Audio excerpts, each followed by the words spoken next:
애굽 땅에서 종살이하고 있던 히브리 민족을 구원하도록 사명을 받은 사람이 있습니다. 그게 누굴까요? 모세입니다. 모세는 당시 바로 왕의 눈을 피해서 저 먼 미디안 땅에서 숨어서 살고 있던 사람이었습니다. 40년 동안 평범한 삶을 살고 있던 모세에게 하나님께서 어느 날 아주 신비하게 나타나 주셔서 사명을 주신 것이죠. 나무에 불이 붙어 있는데 그 불이 꺼지지 않는 아주 신비한 현상을 보여주시면서 모세를 하나님께서 부르시고 그 모세에게 사명을 주어서 이스라엘 민족을 구원해내라고 말씀해 주신 것입니다. 하지만 이 사명을 듣게 되었을 때 모세는 자신이 네 그렇게 하겠습니다, 감사합니다 하면서 그 사명을 받아들인 것이 아니고 사실은 못하겠다고, 나는 할 수 없다고 그렇게 처음에는 그 사명을 받아들일 수가 없었습니다. 모세가 이렇게 사명을 잘 받아들이지 못했던 이유가 무엇이겠습니까? 여러 가지를 볼 때 그 사명을 할 만한 상황이 되지 못했기 때문인 것이죠. 먼저는 자기 자신을 볼 때 자기 자신의 모습이 너무나도 미약한 겁니다. 이 엄청난 사명을 감당할 만한 그런 능력이 자기 자신에게 없었던 것이죠. 예전에 젊었을 때야 우리 히브리 민족을 구하겠다고 애굽 사람을 쳐서 죽이기도 하고, 젊었을 때야 정말 꿈을 펼치면서 뭐든지 할 수 있을 것 같았지만, 지금 모세의 상황은 어떤 상황입니까? 이미 나이가 많이 들어서 이제는 인생의 황혼이라고도 할 수 있는 그 나이가 되어버린 것이고, 지금까지 40년 동안 미디안 광야에서 무엇을 하면서 지냈어요? 양치면서 지냈던 거예요.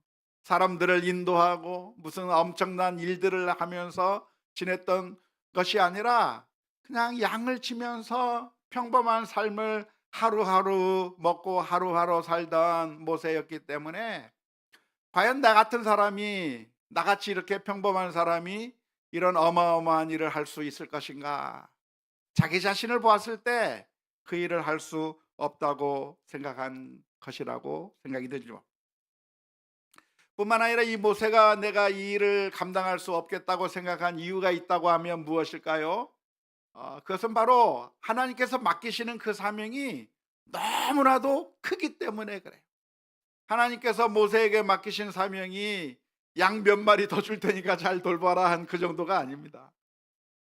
하나님께서 모세에게 맡기신 사명이 어느 회사를 물려줄 테니까 그 회사를 경영하라고 하는 게 아니에요. 하나님께서 이 모세에게 주신 사명이 어떤 사명이에요? 이스라엘 민족, 남자 장정들만 하면 60만 명이나 되는 어마어마한 그 민족. 몇 명이 정도 됐을까요? 다 합치면 한 200만 명 됐을까요?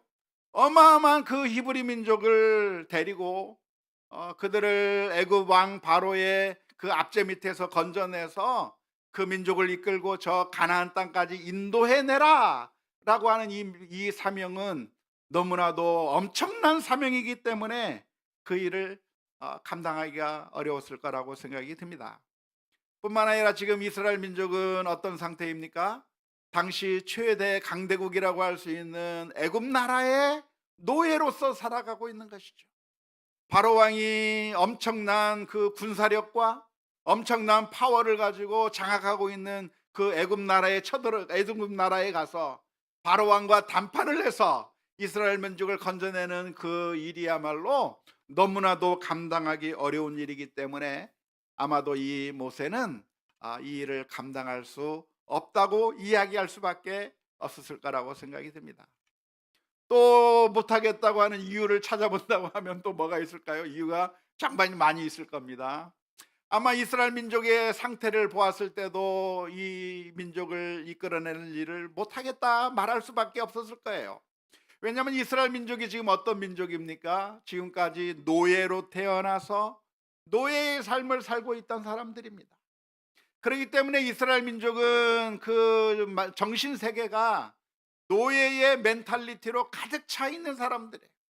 뭔가 독립성이 있고 뭔가 정말 진취적인 그런 기상을 가지고 있는 그 민족이 아니라, 태어나면서부터 노예의 자녀로 태어나 지금까지 노예로 살아왔던 그 이스라엘 민족의 마음 가운데 노예의 멘탈리티로 가득 차 있기 때문에 이 이스라엘 민족을 건져낸다고 하는 것 어려운 일이라고 생각합니다. 뿐만 아니라 지금 어떤 군대에 훈련이 돼 있었을까요? 아니요. 아무런 전쟁의 경험도 없고 싸울 만한 아무런 힘도 없고 무기도 없고 아무것도 준비되어 있지 아니한 이 이스라엘 민족을 건져낸다고 하는 것 너무나도 힘들고 어렵기 때문에 모세는 못한다고 말할 수밖에 없었던 것이죠. 뿐만 아니라 가만히 생각해 보면 하나님께서 모세를 보내셔서 건져내라고 말씀하셨을 때 그 말 따라서 이 모세가 이스라엘 민족에 가서 하나님께서 나를 보내셨습니다, 그러면 이스라엘 민족이 믿어줄까요? 뭐라고 하겠습니까? 네가 뭔데? 그러겠죠. 네가 뭔데? 그동안 보이지 않고 저 멀리 도망갔던 죄수의 몸이요, 현상범인 그 모세가 어느 날 갑자기 나타나서 이스라엘 민족을 건져내겠다고 했을 때 사람들이 신뢰하면서 같이 갑시다, 같이 협력하는 것이 아니라 아마 이스라엘 사람들의 마음 가운데 네가 뭔데 하는 그런 마음이 분명히 있었을 것 같습니다. 그래서 모세는 처음에 이 하나님의 사명을 듣게 되었을 때 나는 못합니다, 나는 할 수 없습니다, 주님 보낼 만한 사람을 보내시옵소서, 나는 못한다고 이야기할 수밖에 없었던 것이죠. 그래서 오늘 본문의 말씀에 보면 모세는 하나님 앞에 물어봅니다. 출애굽기 3장 13절 말씀에 보니까 이렇게 기록하고 있습니다. 모세가 하나님께 아뢰되 내가 이스라엘 자손에게 가서 이르기를 너희의 조상의 하나님이 나를 너희에게 보내셨다 하면 그들이 내게 묻기를 그의 이름이 무엇이냐 하리니 내가 무엇이라고 그들에게 말하리까. 모세가 이 질문을 던지는 이유가 무엇일까요?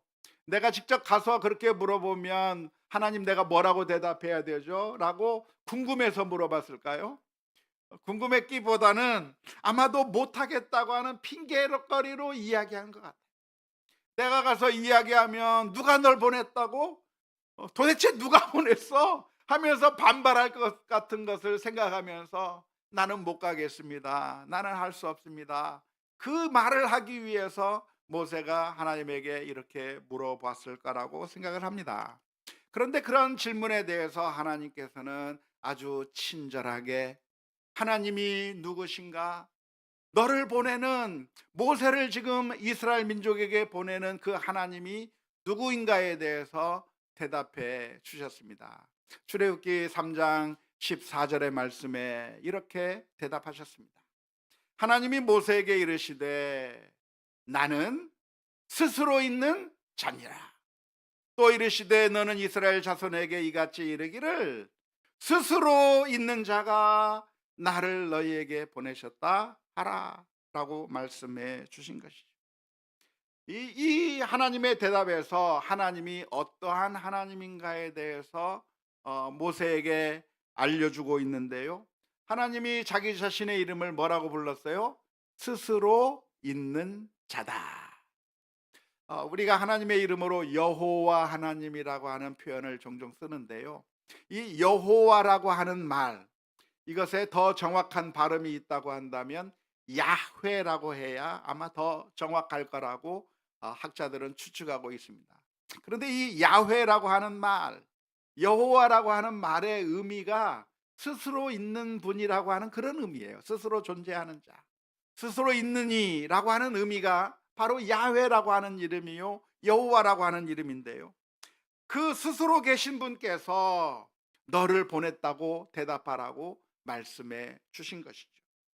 그래서 이 하나님의 이름, 스스로 있는 분이라고 하는 이 이름을 통해서 하나님께서 무엇을 말씀해 주고자 하는지 한번 살펴봤으면 좋겠는데요, 스스로 있는 자라고 하는 말의 의미는 첫 번째는 존재하는 하나님이라고 하는 의미입니다.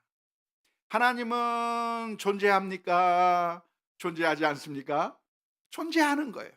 존재하는 하나님이 이 모세를 이스라엘 민족에게 보내주는 것이죠. 하지만 사람들은 하나님이 존재한다고 하는 것을 잘 인식하지 못합니다. 인식하지 못하는 이유가 무엇일까요? 눈에 보이지 않으니까.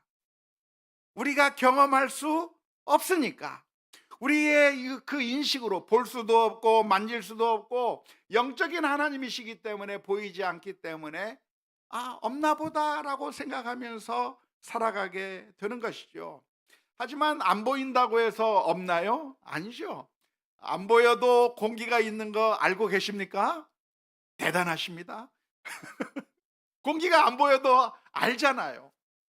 만일 우리 집에 이산화탄소가 새어 들어온다고 한다면 안 보여도, 냄새가 나지 않아도 그래도 아주 위험하게 되는 것과 마찬가지로 보이지 않는다고 해서 존재하지 않는 것이 아니라 존재하거든요. 이와 마찬가지로 하나님은 어떤 하나님인가? 영적인 하나님이시기 때문에 우리 인간과는 달리 육체를 입으신 하나님이 아니라 영이신 하나님이시기 때문에 우리가 볼 수 없고 만질 수도 없지만 그렇다고 해서 안 계신 것이 아니라 계시는 하나님이라고 하는 사실을 보여주고 있는 것입니다. 안타까운 것은 수많은 사람들이 보이지 않는다고 하는 이유로 하나님을 무시합니다. 하나님이 안 계신 것이라고 생각하는데요, 안 계신다고 생각하는 것처럼 참 안타까운 일이 없습니다. 어리석은 일이 없습니다. 왜냐하면 하나님이 우리의 아버지시기 때문에 그래요. 우리를 사랑하시는 하나님, 우리를 정말 우리에게 많은 유익을 주시는 그 하나님을 우리가 믿고 신뢰한다고 한다면 하나님으로부터 엄청난 유익을 얻을 수 있고 하나님으로부터 엄청난 은혜를 입을 수 있는데, 그 하나님을 거부한다고 하는 것은 얼마나 어리석은지 몰라요. 자, 여기에 맛있는 음식이 있다고 합시다. 사랑하는 엄마가 혹은 아내가 또는 사랑하는 우리 부모님이 나를 위해서 맛있는 음식을 여기에 만들어 놨다고 합시다. 그런데 그 음식이 어디에 있는지 몰라서 없나 보다 하고 하루 종일 굶고 있으면 어떻게 돼요? 안타까운 것이죠. 있으면 있구나 하고 그것을 내 것으로 만들면 배가 부른 거예요. 배고플 필요가 없는 거예요. 그것을 누리면 내 것이 되는 거예요. 그런데 그것을 보지 않고 있는 줄 모르고 그냥 없는 줄 알고 하루 종일 굶는다고 한다면 그것처럼 어리석은 것이 없는 것이죠. 이제 봄이 됐습니다. 놀랍죠? 겨우 내내 얼음이 얼기도 하고 눈이 내리기도 하고 이제 봄이 안 오나 그랬는데 봄이 왔어요. 조금 추워지긴 했지만. 그런데 이제 봄이 왔기 때문에 무엇이 핍니까? 벚꽃이 필 거예요. 폈어요? 우리 동네는 아직 안 폈어요. 제가 사는 그 구의에 이제 벚꽃이 쫙 피게 될 텐데 피게 되면 알려드리겠습니다. 그런데 벚꽃이 핀다고 한다면 어떻게 해야 돼요? 가봐야 돼요. 가보면 아름답고 가보면 행복하고 그것을 즐기면 너무나도 마음이 따뜻한데, 방 안에만 처박혀 있어서 아무것도 보지 않는다고 한다면 그것을 누릴 수가 없는 것이죠. 이와 마찬가지로 하나님이 계십니다. 우리를 사랑하시는 하나님, 우리를 사랑하사 하나밖에 없는 그 아들을 우리 위해서 십자가 위에 내어주신 그 하나님이 우리를 사랑하고 계시고 우리에게 은혜를 베풀어 주시기를 원하는데, 그 하나님을 모른 척하고 안 계신가 보다 하고 마음의 문을 닫아버리는 것처럼 어리석은 것이 없는 것이죠. 요한계시록 3장 20절의 말씀 가운데 예수님께서 이렇게 말씀해 주셨습니다. 볼지어다 내가 문 밖에 서서 두드리노니 누구든지 내 음성을 듣고 문을 열면 내가 그에게로 들어가 그와 더불어 먹고 그는 나와 더불어 먹으리라. 우리 주님께서 우리의 마음의 문 밖에 서서 문을 두드리고 계시는 거예요. 안 계신 것이 아니라 두드리고 계시는 거예요. 내가 너의 마음 가운데 들어가고 싶다. 너와 교제하고 싶다. 너와 잔치를 벌이고 싶다. 그 주님 앞에 우리의 마음의 문을 열고 우리가 주님을 영접한다고 한다면 그 하나님의 놀라운 풍성한 은혜를 우리가 누리게 될 줄로 믿습니다. 모른 척하고 아니다 하고 없는 사람에게는 없어요. 그러나 주님을 믿고 인정하고 주님을 받아들이는 사람에게는 하나님의 은혜가 풍성하게 있을 줄로 믿습니다. 아마도 이스라엘 민족의 마음 가운데는 하나님이 있을 거라고 생각했을까요? 없을 거라고 생각했을까요? 아마도 하나님은 없나 보구나 했을 겁니다. 부모님들로부터 우리 조상들로부터 늘 듣는 이야기가 아브라함의 하나님에 대한 이야기를 들었고, 이삭의 하나님에 대한 이야기를 들었고, 야곱의 하나님에 대한 이야기를 늘 들었어요. 그 하나님께서 어떻게 아브라함에게 놀라운 은총을 베풀어서 이삭이라고 하는 아들을 주셨는지, 그 하나님께서 어떻게 아브라함과 이삭과 야곱에게 놀라운 약속을 해주셨는지, 그 하나님께서 우리가 비록 지금 종살이하고 있지만 그 하나님께서 우리를 건져내 주실 거라고 하는 그 이야기를 부모님들로부터 들었을 거예요. 하지만 이스라엘 민족이 그 약속을 들었음에도 불구하고 하나님이 계시다고 생각했을까요? 하나님이 안 계신가? 하나님이 없나? 라고 생각했을까요? 아마 이스라엘 민족의 마음 가운데는 하나님에 대한 기억이 희미해지고 정말 하나님이 우리를 위해서 구원해 주실 거라고 하는 생각이 점차 잊혀지고 있었을 거라고 생각이 들어요. 왜? 아무런 변화가 없으니까. 오늘 또 내일 또 지금까지 수많은 세월을 살아오는 동안에 전혀 나아진 게 없는 겁니다. 계속 그 종살이로 힘들게 살아가는 상황이 변화되지 않고 내 삶이 아무런 변화가 없이 계속해서 고통스러운 삶을 살아가고 있는 이스라엘 민족 가운데 하나님이 우리를 구원해 준다고, 하나님이 우리를 가나안 땅으로 다시 인도해 주신다고, 하나님의 그 약속이 있다고 하는 그 이야기들이 점차 희미해져 갈 수밖에 없고 의심이 커질 수밖에 없는데, 하나님께서 말씀해 주시는 겁니다. 나는 누구라? 스스로 있는 하나님이라. 하나님은 안 계신 하나님이 아니라 존재하시는 하나님이고, 그 존재하시는 하나님께서 이스라엘 민족을 구원해 주실 거라고 하는 그 약속을, 그 말씀을 오늘 모세에게 해 주신 줄로 믿습니다. 그런데 그 하나님이 존재하는 하나님인데 어떻게 존재해요? 스스로 존재하는 거예요. 자존하시는 하나님이라는 거예요. 이 세상의 모든 존재하는 것들은 스스로 존재하는 것이 아니라 누군가에 의해서 만들어지거나 누군가에 의해서 태어난 것들입니다. 이 세상에 우리가 보는 모든 것들은 그냥 있는 게 있나요? 아니요. 다 누군가가 만들었어요. 이 컵은 누가 만들었어요? 대한민국 최고의 장인이 만든 거예요. 이 마이크는 누가 만들었어요? 유명한 기술자들이 만든 거예요. 이 강단은 누가 만들었어요? 기술자들이 다 만든 거예요. 우리가 사용하는 모든 것들이 누군가 만들어서 존재하게 된 것이죠. 우리가 왜 태어났어요? 그냥 태어난 게 아니라 우리 아버지 어머니가 계시기 때문에 태어난 것이고, 우리 아버지 어머니는 왜 존재하게 됐어요? 우리 할아버지 할머니가 있으니까 태어나게 된 것이고, 계속해서 누군가에 의해서 만들어지고 누군가에 의해서 존재하고 누군가에 의해서 만들어지기 때문에 존재하는 것이지만, 그러나 하나님은 어떤 하나님인가? 누군가에 의해서 만들어지거나 태어나거나 창조된 것이 아니라 스스로 계시면서 모든 것을 있게 만드신 하나님, 근원이신 하나님. 계속 우리가 근원을 쫓아가 보면 맨 마지막에 스스로 존재하면서 모든 것을 만들어내신 그 분이 계시기 때문에 이 세상이 생기게 된 것이고 우리가 존재하게 된 것이고 하는 것인데, 바로 그 하나님께서 이스라엘 민족을 구원해 내시겠다고 말씀해 주시는 것입니다. 그리고 그 사명을 모세에게 주실 때 놀랍게도 우리가 출애굽기의 모든 말씀을 다 살펴보진 않지만 처음에 모세는 못 가겠다고 말하고 할 수 없다고 말하고 그랬지만, 그러나 결국에는 하나님을 믿고 하나님의 사명을 받아들여서 애굽으로 갔고, 아무런 힘도 없던 그 모세가 누구를 이겼어요?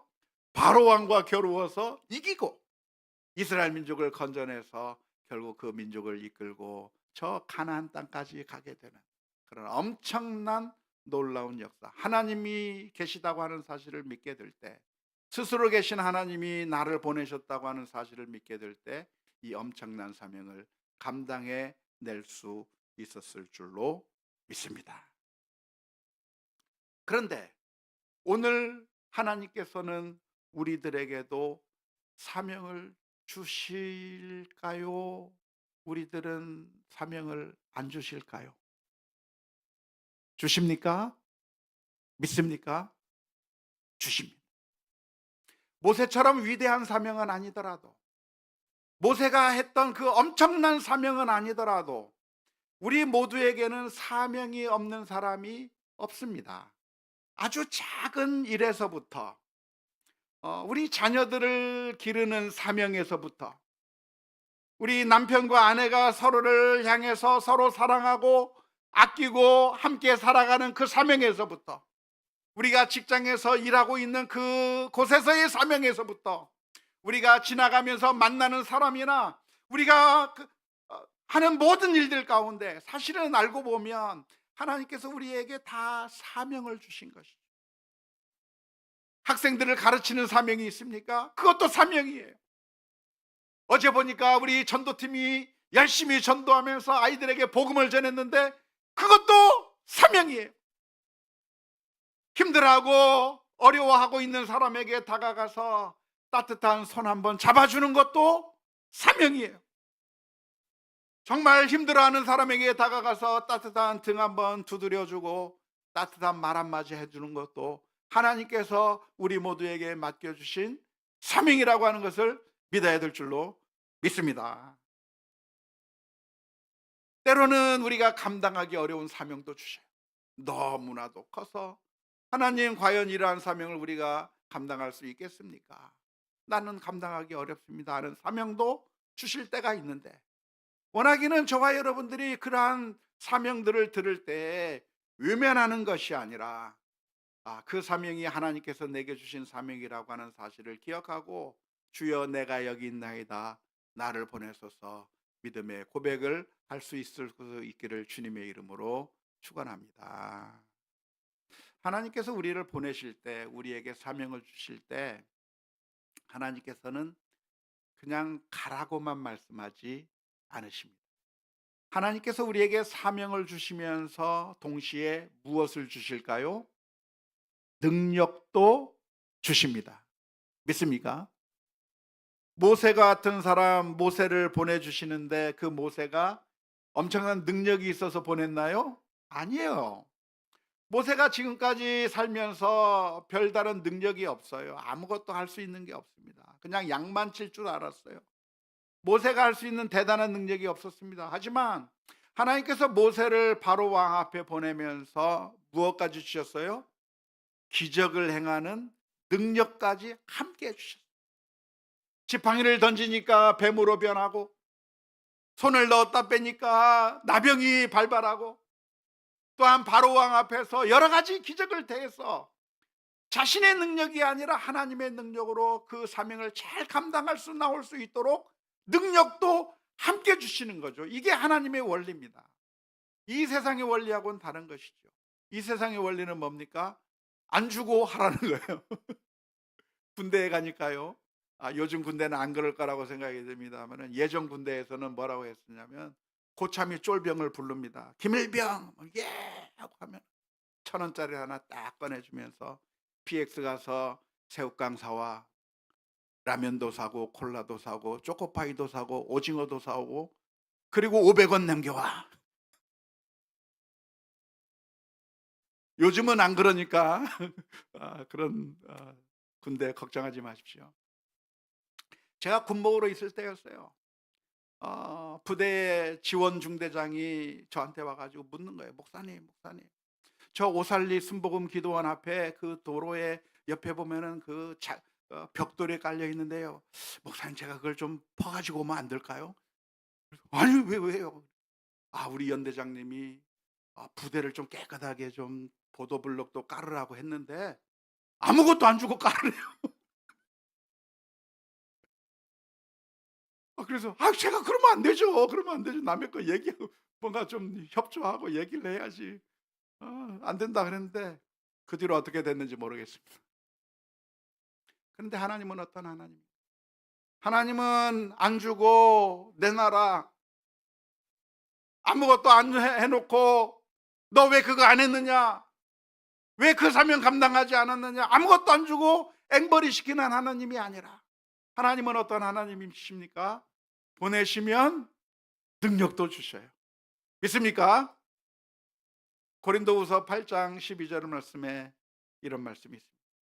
할 마음만 있으면 있는 대로 받으실 터이요, 없는 것은 받지 아니하시리라. 하나님께서 우리에게 주지도 않은 것을, 가지지도 않은 것을 왜 안 내놨느냐고 물어보지 않아요. 한 달란트 맡긴 사람에게 너는 왜 5달란트 안 갖고 오느냐고 묻는 하나님이 아니에요. 하나님은 어떤 하나님이십니까?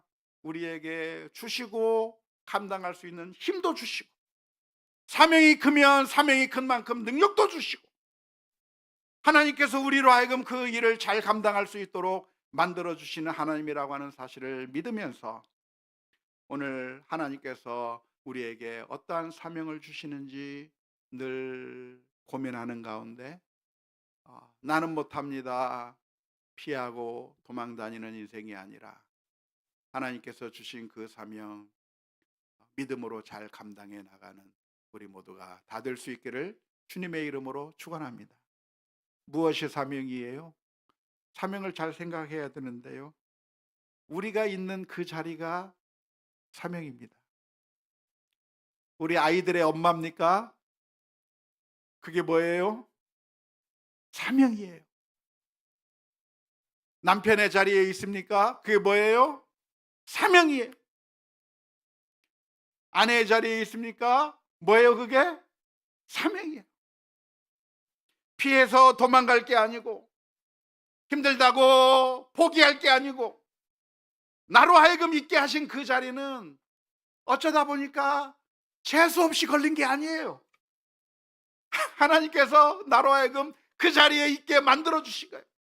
나를 누구보다도 잘 알고 나를 누구보다도 사랑하신 그 하나님께서 내가 가장 필요한 곳에 나를 넣어 주신 것이죠.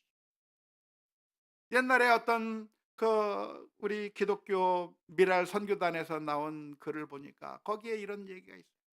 어떤 장애아를 가진 그 부모님이 계셨는데 왜 이 아이를 나에게 주셨을까 고민하는 가운데, 하나님께서 나에게 이런 이야기를 하는 것 같다고 고백하는 그 글인데, 하나님께서 그 아이에게 가장 좋은 부모가 누굴까? 하나님께서 선택하셔서 가장 좋은 사람으로, 이 아이를 위한 가장 좋은 사람으로 나를 맡겨주셨다고 하는 사실을, 그런 고백하는 글을 본 적이 있어요. 하나님은 왜 나를 이 자리에 넣어주셨는가? 하나님이 왜 나를 이 상황 가운데 넣어주셨는가?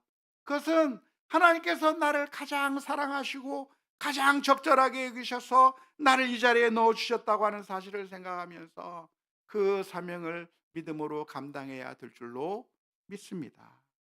내가 만나는 그 사람 왜 만나요? 사명으로 만나게 해주신 거예요. 강도 만난 사람이 있다고 한다면 도와주라고 만난 거예요. 하나님께서 나에게 물질을 주셨다고 하면 왜 물질을 줘요? 그것으로 사람을 돕고 섬기고 사랑하라고 주신 거예요. 내가 경험한 것이 왜 그런 경험을 해요? 실패의 경험이 있을 겁니다. 또는 아픈 경험이 있을 겁니다. 어려웠던 경험이 있을 겁니다.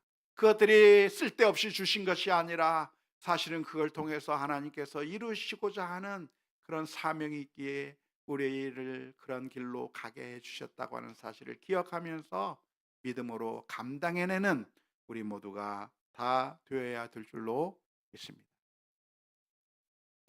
하나님 앞에 기도하는 가운데 힘들고 어려운 것이 있으면 피하는 것이 아니라 우리는 누구를 바라봐야 됩니까? 나를 바라볼 것이 아니라 스스로 계신 그분께서 나를 보내셨다고 하는 것을 바라봐야 되고, 찰싹거리는 그 파도 보고 무서운 파도 보고 두려워 떨 게 아니라 나를 보내신 하나님을 바라보고, 그래서 믿음으로 감당하는 우리 모두가 되어야 될 줄로 믿습니다. 이 말은 아무거나 다 하란 얘기는 아니에요. 부대뽀로 하란 얘기가 아닙니다. 진지하게 고민해 봐요. 아무거나 다 하란 얘기가 아니라 과연 하나님께서 나에게 이 일을 맡기셨는가? 다윗은 성전을 지으려고 하는 마음이 있었지만 하나님께서 짓지 말라고 하니까 멈추었어요. 그래서 우리가 늘 고민해야 되는 거예요. 그냥 아무렇게나 생각 없이 움직이는 것이 아니라 과연 하나님께서 나로 하여금 이 일을 하게 하시는 것인가, 멈추라고 하시는가? 이걸 전문 용어로 사자성어로 뭐라고 얘기합니까? 낄끼빠빠라고 그래요. 내가 해야 될 일인가? 내가 감당해야 될 일인가? 하나님께서 나에게 맡기시는 일이신가? 진지하게 고민하는 가운데 하나님께서 나에게 주시는 일이라고 한다고 하면 힘들다고 피할 것도 아니고 나에게 능력이 없다고 피할 것도 아니고 하나님께서 주신 그 사명 믿음으로 잘 감당해내는 우리 모두가 되어야 될 줄로 믿습니다. 왜 우리는 그렇게 해야 됩니까? 바로 주님께서 우리들을 위해서 그 사명을 회피하지 않았기 때문에. 그 옛날 노예 상태 가운데 있는 이스라엘 민족을 구원하기 위해서 모세가 목숨을 내놓고 바로 왕 앞에 나갔던 것처럼 우리 주님께서 저 높은 보좌 위에서 낮고 천한 이 땅으로 십자가의 자리까지 오셔서 우리를 위해서 다 내어주시고 구원해 주신 그 놀라운 은혜를 우리가 받았기에, 그 사명, 그 은혜 때문에 우리가 늘 살아가기 때문에 오늘 하나님께서 맡겨주신 사명이 무엇인가? 내가 가는 길 가운데 만나는 사람들 그냥 무시하고 지나가는 것이 아니라, 외면하고 지나가는 것이 아니라 따뜻한 사랑의 손길이 필요한 사람에게는 손을 잡아주고, 따뜻한 위로의 말 한마디 필요한 사람에게는 위로의 말을 해주고, 등 두드려 줄 필요가 있는 사람에게는 등 두드려 주고, 복음이 필요한 자들에게는 복음을 전하고, 우리에게 주신 그 사명이 무엇이든지 간에 이 세상의 조건들을 보면서 어려움들을 보면서 도망가는 것이 아니라 하나님께서 내게 맡겨주신 그 은혜의 바다로, 은총의 바다로 담대하게 달려나가는 우리 모두가 다 될 수 있기를 주님의 이름으로 축원합니다.